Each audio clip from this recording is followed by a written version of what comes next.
Hi friends, అందరికీ నమస్కారం. Welcome to my channel. ఈరోజు మన ఛానల్లో మరొక కొత్త రెసిపీ వచ్చేసి ఆలు మరియు పన్నీర్తో పులావ్ని ఎలా చేయాలో చూద్దామండి. నాన్ వెజ్ తినని వాళ్ళైతే ఇలా చాలా సింపుల్గా పన్నీర్ మరియు ఆలుతో పులావ్ని చేసుకొని తింటే బిర్యానీ తిన్నట్టే అనిపిస్తుందండి. చాలా చాలా రుచిగా ఉంటుంది. ఇందులోకి మసాలా ముద్దను పేస్ట్ చేసి వేస్తే ఇంకా రుచిగా ఉంటుందండి. ఇలా మీరు కూడా ఒక్కసారి ట్రై చేసి చూడండి. అలాగే ఫ్రెండ్స్, వీడియోస్ని ఫస్ట్ టైం చూస్తున్నట్లయితే ప్లీజ్ మా ఛానల్ని సపోర్ట్ చేయండి మరియు హై బటన్ని ప్రెస్ చేయండి ఫ్రెండ్స్. మరి ఎంతో టేస్టీగా చాలా సింపుల్గా చేసుకునే ఈ పులావ్ కోసం ముందుగా ఒక గిన్నె తీసుకొని ఇందులోకి ఒక 2.5 గ్లాసుల వరకు బియ్యాన్ని వేసుకుంటున్నాను.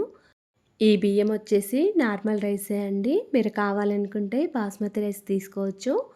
ఈ బియ్యాన్ని 1-2 సార్లు శుభ్రంగా వాటర్తో కడుక్కోవాలి. ఇలా కడిగిన తర్వాత దీనిలోకి తగినన్ని వాటర్ వేసుకొని ఒక 10 నిమిషాల వరకు నానబెట్టుకొని ఉంచుకోండి. ఇప్పుడు ఒక చిన్న మిక్సీ జార్ తీసుకొని ఇందులోకి కొన్ని పచ్చి కొబ్బరి ముక్కలు తీసుకోండి. తర్వాత దీనిలోకి ఒక 3-4 వరకు పచ్చిమిర్చిని ఇలా చుంచుకొని వేసుకోవాలి. అదేవిధంగా కొద్దిగా కొత్తిమీరని కూడా ఇలా చుంచుకొని వేసుకోండి. దీనిలోకి ఒక మీడియం సైజ్ ఉల్లిపాయను కూడా తీసుకొని ఇలా ముక్కలుగా కట్ చేసుకొని వేసుకోవాలి. ఇప్పుడు దీనిలోకి ఒక 2 వరకు చిన్న దాల్చిన చెక్క ముక్కలు, ఒక 3-4 వరకు లవంగాలు, ఒకటి అనాస మొగ్గ, ఒకటి పెద్ద ఇలాచి, కొంచెం షాజీరా, ఒక 3 వరకు యాలకులను వేసుకోండి. కొంచెం పుదీనాను కూడా తీసుకొని మిక్సీ జార్లోకి వేసుకొని గ్రైండ్ చేసుకోండి. ఇలా కొన్ని వాటర్ వేసుకొని మళ్ళీ ఒకసారి గ్రైండ్ చేసుకున్న తర్వాత దీనిలోకి ఒక 2 టీ స్పూన్ల పెరుగు కూడా వేసుకొని మళ్ళీ మెత్తగా గ్రైండ్ చేసుకోండి. ఇలా గ్రైండ్ చేసుకున్న పేస్ట్ని పక్కకు పెట్టుకోండి. ఇప్పుడు పులావ్లోకి ఒక 200 గ్రాముల వరకు పన్నీరు, ఒక 3 వరకు మీడియం సైజ్ బంగాళాదుంపలు, ఒక 3 వరకు పచ్చిమిర్చి, కొంచెం పుదీనా, ఒక 2 వరకు టమాటాలు, ఒక క్యాప్సికమ్ని తీసుకొని ఇలా ముక్కలుగా కట్ చేసుకొని పెట్టుకోవాలి. అన్నీ కూడా ఈ సైజులో కట్ చేసుకొని పెట్టుకోండి. ఇప్పుడు స్టవ్ ఆన్ చేసుకొని కుక్కర్ పెట్టుకొని ఇందులోకి ఒక 2 టీ స్పూన్ల వరకు నెయ్యి, మరొక టేబుల్ స్పూన్ వరకు ఆయిల్ వేసుకోవాలి.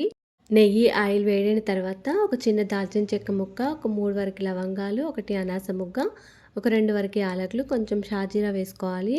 ఇవి కొద్దిగా ఫ్రై అయిన తర్వాత కట్ చేసుకొని పెట్టుకున్న ఉల్లిపాయ ముక్కలు, పచ్చిమిర్చి ముక్కలు వేసుకొని ఫ్రై చేసుకోవాలండి. ఇవి కొద్దిగా ఫ్రై అయిన తర్వాత దీనిలోకి ఆలుగడ్డ ముక్కలు, పుదీనా కూడా వేసుకొని మళ్ళీ ఒకసారి కలుపుకోవాలి. ఇవన్నీ కూడా కొద్దిగా ఫ్రై అయిన తర్వాత దీనిలోకి ఒక టీ స్పూన్ వరకు అల్లం వెల్లుల్లి పేస్ట్ వేసుకొని అల్లం పచ్చివాసన పోయే వరకు కలుపుకోవాలండి. ఇప్పుడు దీనిలోకి మనం మెత్తగా గ్రైండ్ చేసుకొని పెట్టుకున్న ఈ కొబ్బరి పేస్ట్ని వేసుకోవాలి. ఇలా కొబ్బరి మసాలా పేస్ట్ వేస్తే చాలా చాలా రుచిగా ఉందండి ఈ పులావ్ అయితే. మీరు కూడా ఒక్కసారి ఈ పేస్ట్ వేసి ట్రై చేసి చూడండి. ఇప్పుడు ఇలా కొబ్బరి పేస్ట్ వేసిన తర్వాత మొత్తం అంతా బాగా కలుపుకోవాలి. కొద్దిగా ఆయిల్లో ఫ్రై చేసుకోవాలండి. ఇలా ఆయిల్లో ఫ్రై చేసేటప్పుడు మధ్య మధ్యలో కలుపుకుంటూ ఉండండి.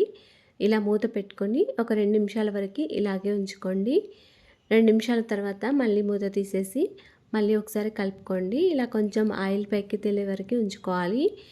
ఇప్పుడు దీనిలోకి మనం కట్ చేసుకొని పెట్టుకున్న టమాటా ముక్కలు, క్యాప్సికమ్ ముక్కలు, పన్నీర్ ముక్కలను కూడా వేసుకోవాలండి. ఇలా అన్నీ వేసిన తర్వాత ఒకసారి మెల్లగా కలుపుకోవాలి. స్లోగా కలుపుకోండి, పన్నీర్ ముక్కలు అనేవి విరిగిపోతాయి. మనం వేసిన ఈ కొబ్బరి మసాలా పేస్ట్ అంతా కూడా క్యాప్సికమ్, పన్నీరు, టమాటా ముక్కలకి బాగా కలిసే విధంగా కలుపుకోవాలండి.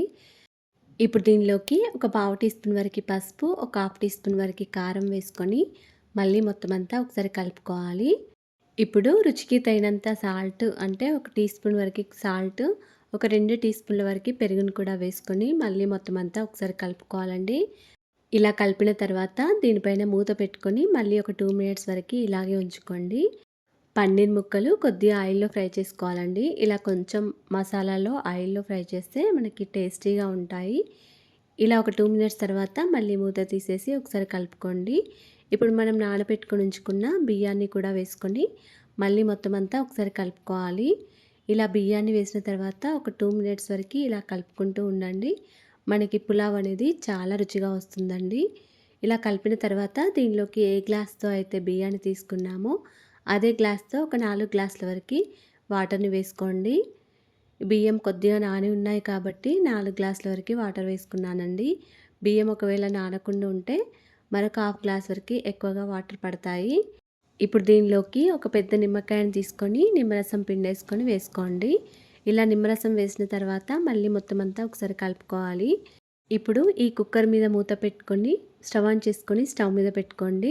ఒక 3 విజిల్స్ వచ్చే వరకు ఉంచుకొని స్టవ్ ఆఫ్ చేసుకోండి.